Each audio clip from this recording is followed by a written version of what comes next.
Electrician first year के exams में आने वाले कुछ क्वेश्चंस हैं जिनकी संभावना है कि एग्ज़ाम में आ सकते हैं। इन क्वेश्चंस को हम सोल्व कर रहे हैं। तो पार्ट 9A को हम सोल्व कर चुके हैं, आज पार्ट 9B को सोल्व करेंगे।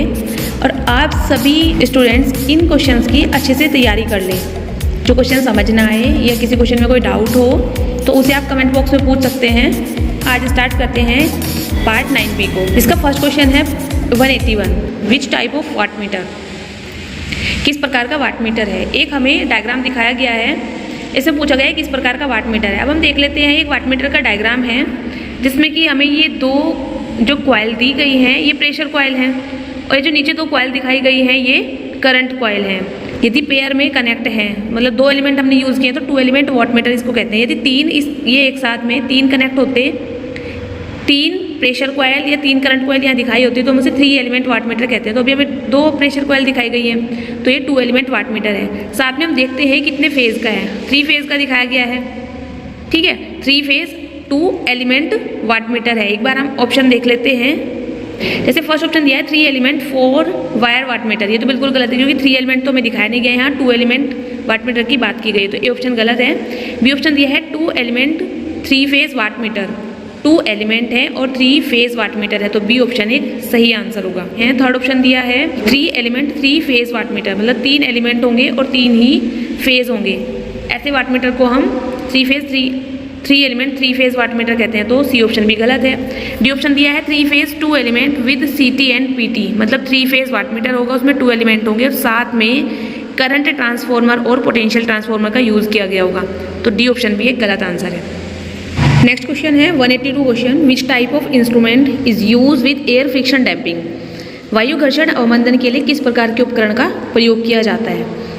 जो मूविंग आयरन इंस्ट्रूमेंट होते हैं, MI टाइप इंस्ट्रूमेंट होते हैं, वो एयर फ्रिक्शन डैम्पिंग के लिए यूज़ किए जाते हैं। फर्स्ट ऑप्शन दिया है मूविंग कॉइल इंस्ट्रूमेंट। जो मूविंग कॉइल इंस्ट्रूमेंट होते हैं या परमानेंट मूविंग कॉइल इंस्ट्रूमेंट, उन उपकरण के यूज़ में हम जो एडी करंट डैम्पिंग होता है उसका यूज़ करते हैं तो ए ऑप्शन तो गलत होगा क्योंकि मूविंग कॉइल इंस्ट्रूमेंट के लिए एडी करंट डैम्पिंग का यूज़ किया जाता है।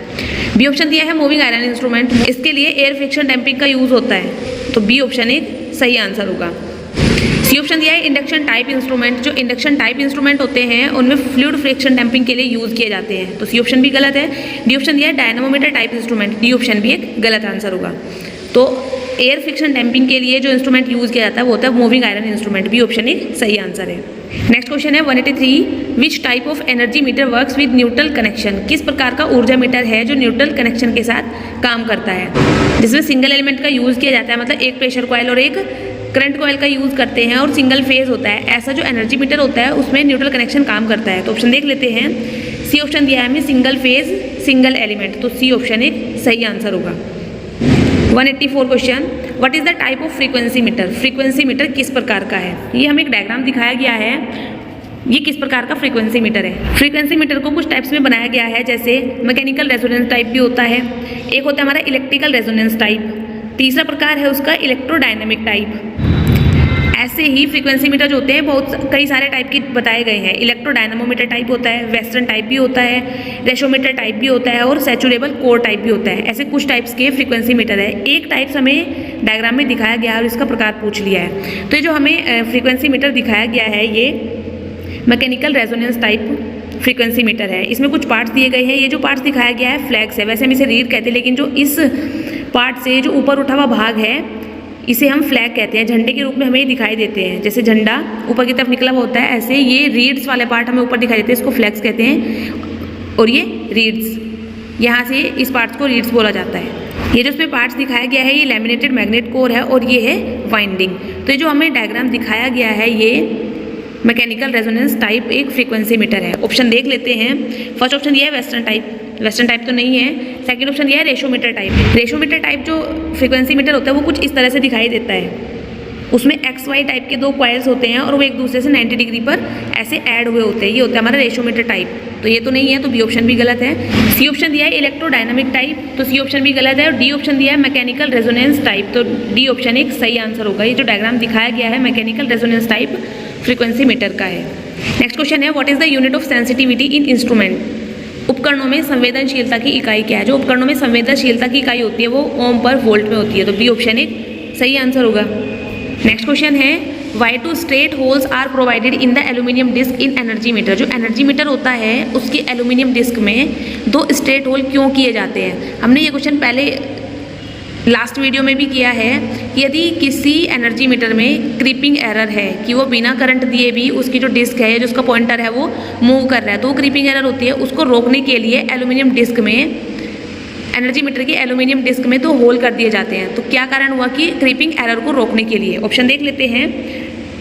फर्स्ट दिया है to reduce the disc weight, ये ऑप्शन गलत है। सेकंड ऑप्शन दिया है for power factor correction, power factor को सुधारने के लिए, ये ऑप्शन भी गलत है। सी ऑप्शन दिया to prevent the flux leakage, flux leakage को रोकने के लिए, सी ऑप्शन भी गलत है।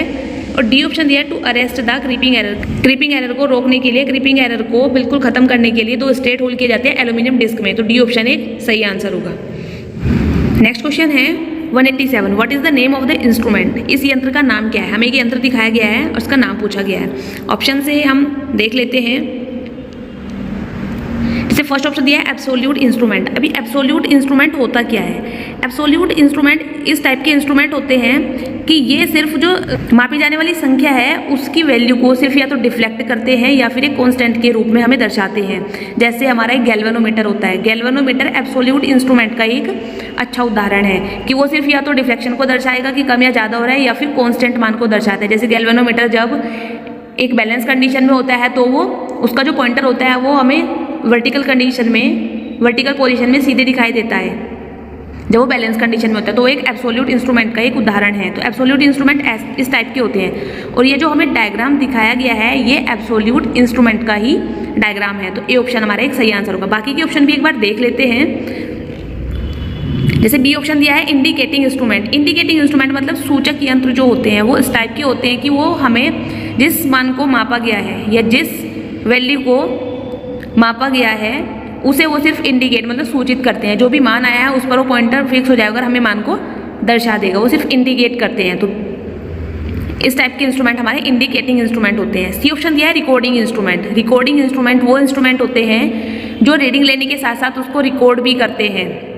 वो हमारे रिकॉर्डिंग या हिंदी में हम कहते हैं उसे अभिलेखन मापी यंत्र, रिकॉर्डिंग इंस्ट्रूमेंट कहलाते हैं। कि इसमें जो मापी यंत्र होता है वो जिस किसी भी माप को मेजर कर रहा है उसको एक टाइम और डेट के साथ वो ले सकता है, मतलब वो अपने पास एक रिकॉर्ड रखता है, उसको हम रिकॉर्डिंग इंस्ट्रूमेंट कहते हैं। इसमें वोल्ट मापी भी आ जाता है, हमारा वोल्ट मीटर भी आ जाता है, एमीटर भी, और एनर्जी मीटर भी रिकॉर्डिंग इंस्ट्रूमेंट के एग्जाम्पल हैं जो रिकॉर्ड करके भी अपने साथ रखते हैं कि इस दिन या इस टाइम पर हमने इस रीडिंग को लिया था। वो रिकॉर्डिंग इंस्ट्रूमेंट होते हैं। डी ऑप्शन दिया है इंटीग्रेटिंग इंस्ट्रूमेंट। इंटीग्रेटिंग इंस्ट्रूमेंट वो इंस्ट्रूमेंट होते हैं जो वैल्यू को मापने के बाद एक उन्होंने कोई भी वैल्यू को माप लिया है, मेजर कर लिया है और उसकी टोटल वैल्यू को हमें देते हैं। जैसे हमारे घरों में एनर्जी मीटर लगे होते हैं, जो मीटर लगे होते हैं वो इंटीग्रेटिंग इंस्ट्रूमेंट का एक अच्छा उदाहरण है जो टोटल वैल्यू को भी मेजर करके देता है। वो इंटीग्रेटिंग इंस्ट्रूमेंट है।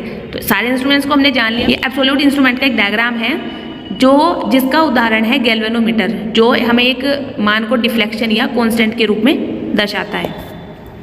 नेक्स्ट क्वेश्चन है why damping force is required in a moving coil instrument. जो मूविंग कॉइल इंस्ट्रूमेंट होते हैं उनमें डैम्पिंग फोर्स की आवश्यकता क्यों होती है। तो ये क्वेश्चन हम लास्ट वीडियो में भी एक बार कर चुके हैं कि डैम्पिंग फोर्स क्या काम करता है। जो नीडल होती है, पॉइंटर जो होता है उसको बिना किसी दोलन के मतलब चलने देता है, बिना किसी दोलन के ऑपरेट कराता है, उसमें कोई ऑसिलेशंस नहीं होता है। ये हमारा डैम्पिंग फोर्स वर्क करता है। तो ऑप्शन देख लेते हैं। डी ऑप्शन में हमें ऐसा दिया है कि arrest the needle without oscillation, बिना किसी दोलन के उस नीडल को चलने देता है। डी ऑप्शन एक सही आंसर होगा। नेक्स्ट क्वेश्चन है what is the function of soft iron core in a moving coil instrument. जो मूविंग कॉइल इंस्ट्रूमेंट होते हैं उसमें सॉफ्ट कोर का क्या कार्य है। जो उसमें एक सॉफ्ट कोर या सॉफ्ट आयरन कोर जो यूज़ किया जाता है उसका क्या काम है। जो सॉफ्ट आयरन कोर का हम यूज़ करते हैं वो क्या करती है, जो मैग्नेटिक फ्लक्स होता है ना, एयर गैप में जो मैग्नेटिक फ्लक्स है उसको एक समान मात्रा में डिस्ट्रीब्यूट करती है। सॉफ्ट आयरन कोर का ये वर्क होता है। तो ऑप्शन देख लेते हैं एक बार। फर्स्ट ऑप्शन यह है स्टैंड द डिफ्लेक्शन फोर्स, ये ऑप्शन एक गलत आंसर है। बी ऑप्शन दिया कंट्रोल द नीडल्स मूवमेंट, कि जो नीडल की मूवमेंट है उनको कंट्रोल करता है, तो कंट्रोलिंग फोर्स का वर्क होता है। तो बी ऑप्शन गलत है। सी ऑप्शन दिया है provides meter with maximum sensitivity, C option भी गलत है। डी ऑप्शन दिया है provide uniform distribution of magnetic flux in air gap, तो डी ऑप्शन एक सही आंसर होगा। जो सॉफ्ट आयरन कोर होती है मूविंग कॉइल इंस्ट्रूमेंट में वो एयर गैप में मैग्नेटिक फ्लक्स को एक समान मात्रा में डिस्ट्रीब्यूट करती है, यूनिफॉर्म डिस्ट्रीब्यूशन होता है। तो डी ऑप्शन एक सही आंसर है। नेक्स्ट क्वेश्चन है name the type of instrument उपकरण के प्रकार का नाम बताइए। हमें एक डायग्राम दिखाया गया है, किस टाइप का इंस्ट्रूमेंट है। ये जो हमें इंस्ट्रूमेंट दिखाया गया है इसमें ये क्या है, एक कॉइल दर्शाई गई है और ये एक सॉफ्ट आयरन पीस है। ये एक सॉफ्ट आयरन पीस है और ये जो हमें दिखाया गया है ये एयर डैम्पिंग डिवाइस है। तो एक वर्क, ये जो उपकरण हमें दिखाया गया है वर्क कैसे करता है, जैसे ही हम इस कॉइल को सप्लाई से कनेक्ट करते हैं तो ये क्या है, जो सॉफ्ट आयरन पीस दिया है इस कॉइल से जैसे ही करंट फ्लो होगी इसमें एक मैग्नेटिक फील्ड जनरेट होगा और ये जो सॉफ्ट आयरन पीस है इसकी तरफ अट्रैक्ट होगा, तो पॉइंटर हमारा इसमें वर्क करता है। इस तरह से इस डिवाइस का, इस मेजरिंग इंस्ट्रूमेंट का वर्क है, मतलब ये इसकी तरफ अट्रैक्ट हो रहा है तो अट्रैक्शन टाइप होगा। तो एक बार ऑप्शन देख लेते हैं, जिसमें फर्स्ट ऑप्शन हमें दिया है अट्रैक्शन टाइप मूविंग आयरन, तो ए ऑप्शन एक सही आंसर होगा। ये इस कॉइल की तरफ सॉफ्ट आयरन पीस अट्रैक्ट होता है तब अब जाके हमारा इंस्ट्रूमेंट वर्क करता है, तो ए ऑप्शन सही है। बी ऑप्शन को देख लेते हैं, जैसे बी ऑप्शन दिया repulsion type moving iron. Repulsion type moving iron instrument में क्या होता है कि उसमें दो पट्टियाँ यूज़ की जाती है, दो पीसेस यूज़ किए जाते हैं एम और एफ नाम के, जैसे दिखाए गए हैं। इसमें क्या होता है कि जब इस इंस्ट्रूमेंट को सप्लाई से कनेक्ट नहीं किया गया तो एम और एफ एक दूसरे के बहुत पास होते हैं और जैसे ही इस इंस्ट्रूमेंट को सप्लाई से कनेक्ट किया जाता है उसमें एक मैग्नेटिक फील्ड बनेगा, तो इन दोनों के पोल सेम हो जाते हैं तो ये एक दूसरे को रिपल करते हैं, तो ऐसे repulsion type moving iron instrument work करता है। तो बी ऑप्शन तो ये गलत होगा क्योंकि हमें तो attraction type moving iron instrument दिखाया गया है। परमानेंट मैग्नेट मूविंग कॉइल वो कि कुछ इस प्रकार से होता है कि जो परमानेंट मैग्नेट मूविंग कॉइल होता है इसमें एक परमानेंट मैग्नेट का यूज़ किया जाता है और सॉफ्ट आयरन कोर होती है, मूविंग कॉइल भी इसमें लगी होती है, पोल पीस भी कनेक्ट होते हैं, कुछ इस तरह से परमानेंट मैग्नेट मूविंग कॉइल दिखाया जाता है। तो सी ऑप्शन भी गलत है। Dynamometer type moving coil, D option भी एक गलत आंसर है। तो इस क्वेश्चन का आंसर हमारा सही है, जो अट्रैक्शन टाइप मूविंग आयरन है। ये जो डायग्राम दिखाया गया है attraction type moving iron instrument का डायग्राम है। नेक्स्ट क्वेश्चन है, which meter is use to measure revolution per minute of a motor. Motor की प्रति मिनट क्रांति मापने के लिए किस मीटर का उपयोग किया जाता है, मतलब मोटर प्रति मिनट में कितने चक्कर को कंप्लीट कर रही है वो हम किससे मापते हैं, तो होता है हमारा टेकोमीटर। टेकोमीटर के द्वारा मोटर की स्पीड को मापा जाता है कि पर मिनट में कितने चक्कर को कंप्लीट कर रही है। रिवोल्यूशन पर मिनट मतलब आरपीएम में उसको मेजर किया जाता है। तो ऑप्शन देख लेते हैं, फर्स्ट ऑप्शन दिया टेकोमीटर, टेकोमीटर इसका एक सही आंसर होगा। नेक्स्ट क्वेश्चन है, how to identify the moving iron type instrument. जो मूविंग आयरन टाइप इंस्ट्रूमेंट होता है उसकी पहचान कैसे की जाती है। जो मूविंग टाइप इंस्ट्रूमेंट होते हैं, जो मूविंग आयरन टाइप इंस्ट्रूमेंट होते हैं उसमें उसकी पहचान हम कैसे करते हैं, उसमें टर्मिनल पर कोई भी मार्किंग नहीं की जाती है। तो ऑप्शन देख लेते हैं, जैसे फर्स्ट ऑप्शन दिया है नो टर्मिनल मार्किंग, तो ए ऑप्शन एक सही आंसर होगा कि इस इंस्ट्रूमेंट के टर्मिनल पर कोई मार्किंग नहीं की जाती है कि कौन प्लस है और कौन माइनस है, तो ऐसे हम इसकी पहचान कर सकते हैं। तो ए ऑप्शन एक सही आंसर होगा। नेक्स्ट क्वेश्चन है, which is an absolute instrument. एक निरपेक्ष साधन कौन सा है। अभी लास्ट क्वेश्चन हमने किया है, एब्सोल्यूट इंस्ट्रूमेंट का एक डायग्राम दिखाया गया था। तो एब्सोल्यूट इंस्ट्रूमेंट किस इंस्ट्रूमेंट को कहते हैं हमने जान लिया है, तो इसका एक उदाहरण पूछा। ए ऑप्शन दिया है एमीटर। एमीटर तो हमारा एक इंडिकेटिंग इंस्ट्रूमेंट है, तो ए ऑप्शन तो गलत होगा। बी दिया है वोल्ट मीटर, वोल्ट मीटर भी एक इंडिकेटिंग इंस्ट्रूमेंट है, तो बी ऑप्शन भी गलत है। सी ऑप्शन दिया है एनर्जी मीटर, एनर्जी मीटर भी एक गलत आंसर है। डी ऑप्शन दिया है टेंजेंट गैल्वेनोमीटर, तो डी ऑप्शन एक सही आंसर होगा। जो गैल्वेनोमीटर होता है वो एब्सोल्यूट इंस्ट्रूमेंट का एक अच्छा एग्जाम्पल है, तो डी आंसर हमारे डी ऑप्शन एक सही आंसर है। Next question, which force produce moment of pointer is an indicating instrument. कौन सा बल है जो एक संकेतक यंत्र में सूचक की गति उत्पन्न करता है, या गति उत्पन्न करने की बात की गई है। तो कौन सा फोर्स होता है जो पॉइंटर को गति देता है, वो डिफ्लेक्टिंग फोर्स है, क्योंकि डिफ्लेक्टिंग फोर्स ही ऐसा फोर्स है जो पॉइंटर को बिना किसी ओसिलेशन के, बिना किसी दोलन के गति प्रदान करता है। तो ऑप्शन देख लेते हैं, जैसे फर्स्ट ऑप्शन दिया डैम्पिंग फोर्स। डैम्पिंग फोर्स नाम से भी हमें समझ आ रहा है अवमंदन बल है, तो वो रोकने की कोशिश करेगा उसे, तो ए ऑप्शन गलत है। बी ऑप्शन दिया डिफ्लेक्टिंग फोर्स, तो बी ऑप्शन एक सही आंसर होगा। सी ऑप्शन दिया रिपल्सन फोर्स, सी ऑप्शन भी गलत आंसर है। डी ऑप्शन दिया कंट्रोलिंग फोर्स, डी ऑप्शन भी गलत हो क्योंकि वो नीडल को गति ना कराने के बजाय उसको कंट्रोल करने की कोशिश करेगा, तो डी ऑप्शन भी गलत है। नेक्स्ट क्वेश्चन है, what is the function of integrating instruments. Integrating instruments का क्या कार्य है। अभी हमने लास्ट क्वेश्चन में भी किया है कि जो इंटीग्रेटिंग इंस्ट्रूमेंट होता है वो क्या काम करता है, रीडिंग तो नोट कराता ही, साथ में सभी रीडिंग्स का टोटल भी हमें देता है, टोटल रीडिंग को भी शो करता है। जैसे हमारे घरों में लगा हुआ मीटर, जो घरों में मीटर लगता है वो पूरे महीने की हमें रीडिंग देता है ना, तो ऐसे ही हमारा वो इंटीग्रेटिंग इंस्ट्रूमेंट का एक अच्छा एग्जाम्पल है। तो ऑप्शन देख लेते हैं, जैसे फर्स्ट ऑप्शन दिया है डिस्प्लेज द क्वांटिटी, क्वांटिटी है जो उसको डिस्प्ले करता है, तो ए ऑप्शन गलत होगा। बी ऑप्शन दिया है इंडिकेट्स द क्वांटिटी, कि सिर्फ क्वांटिटी को इंडिकेट करता है, ऐसा तो नहीं है, वो तो इंडिकेटिंग इंस्ट्रूमेंट का वर्क है, तो बी ऑप्शन भी गलत होगा। सी ऑप्शन दिया रजिस्टर्स द क्वांटिटी, क्वांटिटी को रजिस्टर करता है, मतलब उसको शो तो कराता है, साथ में उसको रजिस्टर करके रखता है और एक बार ही हमें टोटल क्वांटिटी दे देता है, तो सी ऑप्शन एक सही आंसर होगा। D option measures the quantity, D option भी गलत है। नेक्स्ट क्वेश्चन दिया है which position and instrument using gravity control reads accurately. जो ग्रेविटी कंट्रोल टाइप के इंस्ट्रूमेंट होते हैं, गुरुत्वाकर्षण नियंत्रण का उपयोग करने वाला उपकरण किस स्थिति को सही ढंग से पढ़ता है। ग्रेविटी कंट्रोल टाइप जो इंस्ट्रूमेंट्स होते हैं वो किस पोजीशन में वर्क करते हैं, ये क्वेश्चन हमने लास्ट वीडियो में भी किया था। ग्रेविटी कंट्रोल टाइप के जो इंस्ट्रूमेंट्स होते हैं उनको हम वर्टिकल पोजीशन में यूज करते हैं। ऑप्शन देख लेते हैं। बी ऑप्शन दिया है हमें वर्टिकल पोजीशन, तो बी ऑप्शन एक सही आंसर होगा। नेक्स्ट क्वेश्चन है which quantity is measured by an electrodynamo type instrument. Electrodynamo प्रकार के जो यंत्र होते हैं उनके द्वारा किस मात्रा को मापा जाता है। तो इलेक्ट्रोडायनामो टाइप इंस्ट्रूमेंट के द्वारा हम पावर को माप सकते हैं। तो ऑप्शन देख लेते हैं। जैसे फर्स्ट ऑप्शन दिया है पावर, तो ए ऑप्शन एक सही आंसर होगा। करंट को एमीटर के द्वारा मापा जाता है जो कि एक इंडिकेटिंग टाइप इंस्ट्रूमेंट है। वोल्टेज को वोल्टमीटर के द्वारा मापा जाता है जो कि एक इंडिकेटिंग इंस्ट्रूमेंट है। यदि टोटल रीडिंग को हमें दे रहा होता तो वो इंटीग्रेटिंग इंस्ट्रूमेंट हो जाता, तो बी सी ऑप्शन भी गलत होगा। डी ऑप्शन दिया रेजिस्टेंस, रेजिस्टेंस भी एक इंडिकेटिंग इंस्ट्रूमेंट है, तो डी ऑप्शन भी गलत होगा। तो जो इलेक्ट्रोडायनामो टाइप इंस्ट्रूमेंट है वो हमारा पावर को मापता है। नेक्स्ट क्वेश्चन है how to achieve maximum accuracy in measurement using analog instrument. जो हमारे एनालॉग इंस्ट्रूमेंट होता है उसका उपयोग करके हम कैसे कोई भी जो मेजरिंग वैल्यू है उसमें अधिकतम सटीकता प्राप्त कर सकते हैं, ज़्यादा एक्यूरेसी हमें कैसे प्राप्त होती है। तो उसमें क्या होता है, ऑप्शन देख लेते हैं।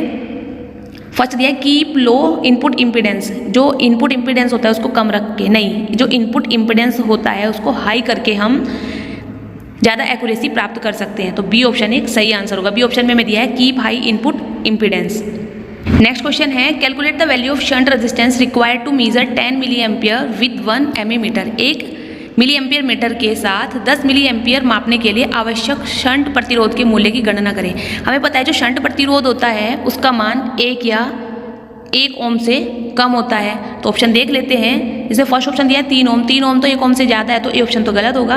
बी ऑप्शन दिया है 30 ओम, बी ऑप्शन भी गलत होगा। सी ऑप्शन दिया है 0.3 ओम, ये वैल्यू 1 ओम से कम है, तो सी ऑप्शन एक सही आंसर होगा। शंट रेजिस्टेंस का जो मान होता है वो 1 ओम होता है, 1 ओम से कम होता है, तो 0.3 ओम एक राइट आंसर होगा। तो ये थे आज के हमारे कुछ क्वेश्चंस जो हमने पार्ट 9B में सोल्व किए हैं मेजरिंग इंस्ट्रूमेंट से। आई होप आपको अच्छे से समझ आए होंगे। यदि आपका फिर भी कोई डाउट हो या कोई किसी क्वेश्चन में कुछ समझ ना आया हो तो आप कमेंट बॉक्स में पूछ सकते हैं।